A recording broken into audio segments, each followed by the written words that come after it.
साथ शादियां मर्द करके आ जाते हैं, वो गलत नहीं है। तलाक तलाक तलाक बोलकर औरत की जिंदगी दोबर कर देते हैं, वो गलत नहीं है। अंजना जी, ये देश का, हिंदुस्तान का संविधान है कि 7 नहीं हम 4 पर आए हैं। लेकिन अब मेरी बात, और सारे यहाँ पर बैठे हुए मेरे भाई बहन इस बात से इत्तेफाक रखेंगे, चचा जात, सब सुनिएगा, चचा साथ भाई बहनों में शादी करा देते हैं, वो गलत नहीं है। आज भाईजान का पति बना देते हैं, वो गलत नहीं है।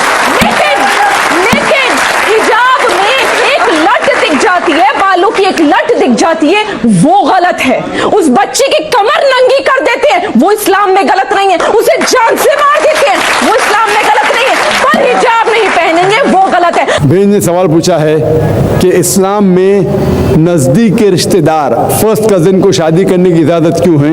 और मैं डॉक्टर हूँ तो मैं सवाल का जवाब अच्छी तरीके से दे सकूँगा।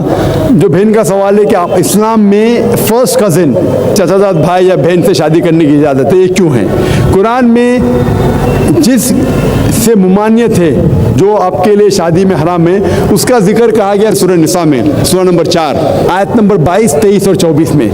मैंने पहले भी कहा हूँ कि इस्लाम में कहा गया कि आप अपनी माँ से नहीं शादी कर सकते, आपकी बहन से नहीं, आपकी बेटी से नहीं, आपके भाई के बेटी से नहीं, आपके बहन के बेटी से नहीं, आपके वालदा के बहन से नहीं, आपके वालिद के बहन से नहीं, वगैरह वगैरह। इसके अंदर चचाजाद भाई और बहन का जिक्र नहीं है, तो क्यों अलाउड है।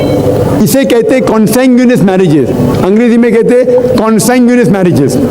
आज की साइंस जो कहती है कॉन्सैंग्यूनियस मैरिज से they can be genetic problems, लेकिन गौर किया जाएगा तो आज की साइंस ये कहती है कि अगर आप अपने सगे भाई या बहन से शादी करते हैं तो बहुत इम्कानात है कि देर में भी जेनेटिक प्रॉब्लम, आपको कई बीमारियां होंगी। आपका सगा भाई सगा बहन नहीं तो भी हो सकते हैं, लेकिन चांसेस बहुत कम है। इस्लाम में चचाजाद भाई और चचाजाद बहन या फर्स्ट कज़न से शादी करने की इजाज़त है। तो साइंस ये नहीं कहती कि फर्स्ट कज़न से करेंगे तो प्रॉब्लम होंगे, लेकिन अगर लगातार कंटिन्यूसली जनरेशन आफ्टर जनरेशन, पीढ़ी के बाद पीढ़ी करते रहेंगे तो चांसेस है कि प्रॉब्लम हो सकता है। डॉक्टर अहमद सकर अपने तकरीर में कहते हैं कि अल्लाह के रसूल ने कहा है कि जनरेशन आफ्टर जनरेशन, लगातार पीढ़ी के बाद पीढ़ी अपने फर्स्ट कज़न, चचाजाद बहन या भाई में शादी मत करो, इससे बीमारी के इम्कानात है। लेकिन एक बार करने से नहीं है, डायरेक्ट सगा बहन और भाई से करेंगे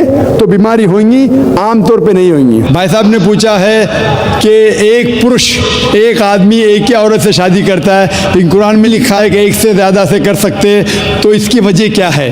आप अगर दिगर मज़हब की किताब पढ़ेंगे, कुरान एक वाहिद मजहबी किताब है जिसमें लिखा है कि एक आदमी एक औरत से शादी करो। आप दिगर मज़हब की किताब पढ़ेंगे तो अक्सर मज़हब की किताब में लिखा है कि आप कितनी भी औरतों से शादी कर सकते हैं। जब आप पढ़ते रामायण, आपकी हिंदू मज़हब की किताब, रामायण में लिखा है कि श्री राम के वालिद की कितनी बीवियां थी, कितनी थी, बहुत से।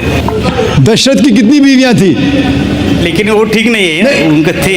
ठीक नहीं, क्या पूछता हूँ, कितनी बीवियां थी आपसे पूछ रहा हूँ, कितनी बीवियां थी। दशरथ को 4 थे।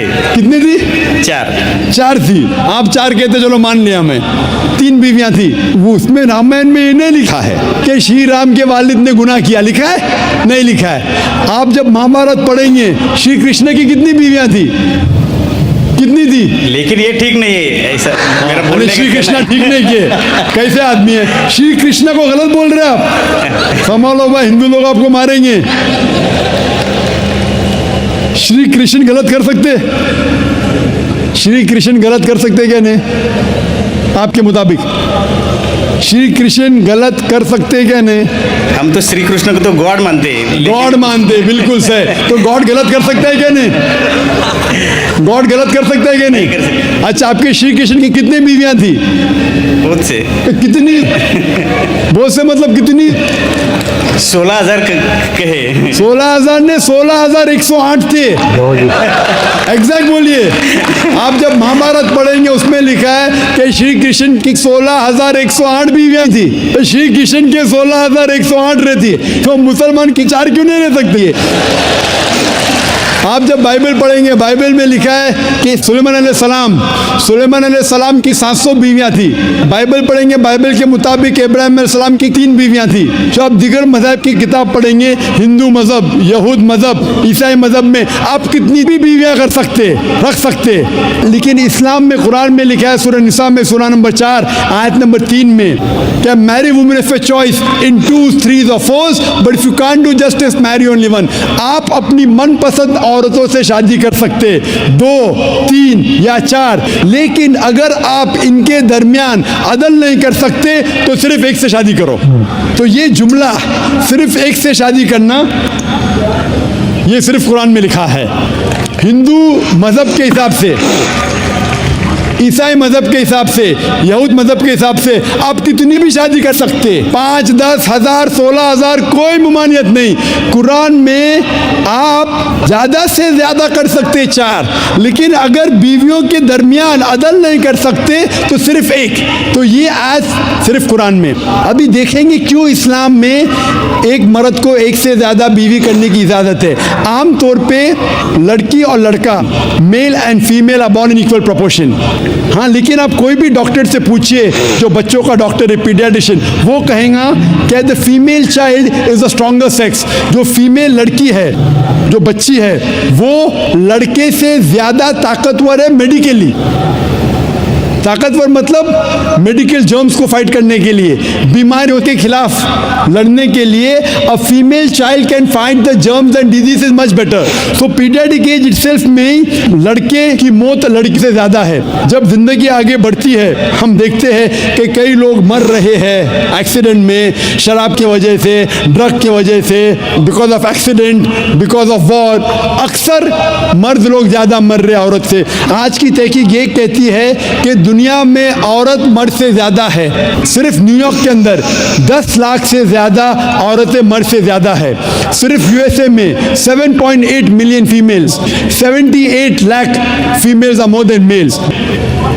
इन Germany alone 50 lakh female male से ज़्यादा है। यूके में सिर्फ 40 लाख औरतें आदमियों से ज़्यादा है। रशिया में 90 लाख औरतें आदमी से ज़्यादा है। अल्लाह सुब्हानहू व तआला जानता है कितनी लाखों औरतें, करोड़ों औरतें आदमी से ज़्यादा है। सिर्फ चंद ममालिक में, इंडिया और दिगर थर्ड वर्ल्ड कंट्री में औरतें मर्द से कम है, क्योंकि हिंदुस्तान में फीमेल इन्फेंटिसाइड है, फीमेल फीटिसाइड है। बच्चा पैदा होने के पहले पता चल जाता लड़की है तो उसको अबॉर्शन करो। लड़की पैदा होती है, तमिलनाडु गवर्नमेंट हॉस्पिटल के हिसाब से 10 लड़कियां जब पैदा होती है, 10 में से 4 का कत्ल किया जाता है। ये नाजायज़ चीज़ जब ख़त्म होंगी तो हिंदुस्तान में भी लड़कियों की तादाद आदमियों से ज़्यादा होगी। हम जब तहकीक करते पता चलता है कि दुनिया में करोड़ों औरतें मर्द से ज़्यादा है। मिसाल के तौर पे आपकी बहन या मेरी बहन यूएसए में रह रही है और मार्केट सैचुरेटेड है, हर आदमी ने एक औरत से शादी कर दी, फिर भी 78 लाख 7.8 मिलियन फीमेल को शोहर नहीं मिलेगा।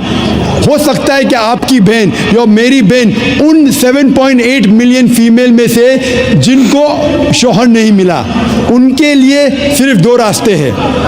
एक रास्ता है कि वो ऐसे आदमी से शादी करे जिसकी बीवी मौजूद है, या वो बाजार की औरत बन जाए, बाजार की जीनत बन जाए। आप कहेंगे जाकिर बाजार की जीनत, इतना वाहियात लफ्ज़, ये सबसे सोफिस्टिकेटेड वर्ड है, पब्लिक प्रॉपर्टी।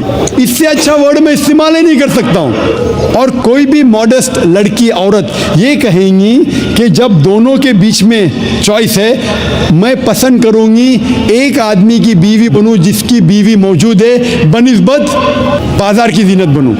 और अब देखते हैं कि यूएसए में एक आदमी 8 औरतों से जिना करता है शादी करने के पहले। कितने? 8। कोई करता है 2, कोई करता है 4, कोई नहीं करता है, कोई 20। एवरेज स्टैटिस्टिक्स कहती है कि 8 औरतों से जिना करता है शादी करने के पहले, शादी करने के बाद नहीं लिखा है कितनी। ये यूएसए ये नहीं तस्लीम करता कि 2 बीवी बीवी। क्यों? इस्लाम में जब एक औरत एक आदमी की बीवी बनती है, जिसकी बीवी है, दूसरी बीवी बनने के बावजूद उस औरत को इज्जत मिलती है, उसकी आबरू रहती है, उसको सारे अपने हुकूक मिलते हैं। जब बाज़ारी औरत को, बाज़ार की जीनत की औरत को अपने हुकूक नहीं मिलते, उसकी इज्जत नहीं रहती, उसकी आबरू नहीं रहती। इसीलिए इस्लाम में कुछ आदमियों को एक से ज़्यादा बीवी करने की इजाज़त है, ताकि औरतों की इज्जत इस दुनिया में बरकरार रहे। Hope the answers the question.